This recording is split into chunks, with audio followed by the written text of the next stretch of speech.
Good evening, darlings, and welcome to episode 37 of Greenwood Talks.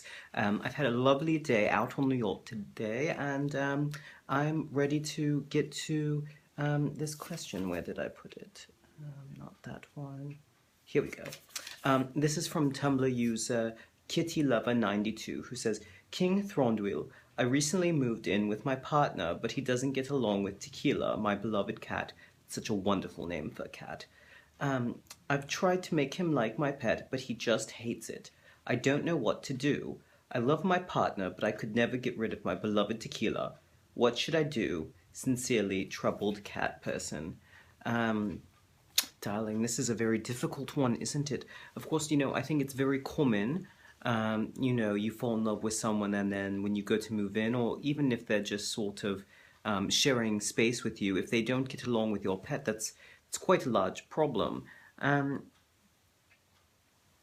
will say, a pet is really a part of your family, and so I think it's very similar, not the same, of course, but it's very similar to if you're living with family or a close friend, and then the person who you're in love with doesn't quite get on. It's like if they were to say, and again, not exactly the same, of course, darling, but sort of similar to if they said that they didn't get on with your child.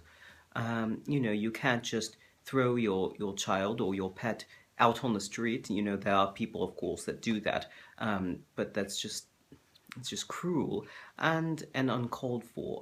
I think, there are ways to sort of create a bond, but it does take time, and more than that, it takes the commitment on the part of your partner to be convinced that that's something that's worthwhile. I would stress to them the importance of tequila in your life, and of course make sure to word it a little bit carefully. You don't want them to think you're sort of a lush or something, but let them know that tequila is your precious little baby, and as a result, tequila was there first, and if push comes to shove, it's going to be tequila first. So, I think if someone realizes just how much you care for your pet, that they're willing to make some sort of compromise.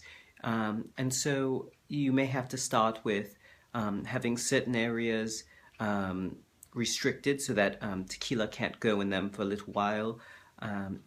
Sort of have the meeting come more gently. It of course also will depend on whose place you moved into. If your partner has moved into your place, then I could see how there's sort of a lot of factors of things that are new, and I think whenever you move into a space, you want to sort of leave your mark there. And so if it's sort of run by you and tequila, then I think it may be a little hard for him to find his place, and that's when you should compromise about sort of any furniture or just the decor. If you're moving into his place, he may feel that tequila is sort of stepping into his territory, and while he can accept you, because of course he loves you, it may be that it just feels a little intrusive to him. And of course, I don't know what your situation is, but I would say to really, you really want to discuss with your partner how you feel and just how important it is that that it work, that you really care about him at least becoming civil and able to live with tequila. So, I think it's going to take a lot of time and effort. There are sort of people that specialize in these sorts of things, so you may want to sort of look one of them up and see,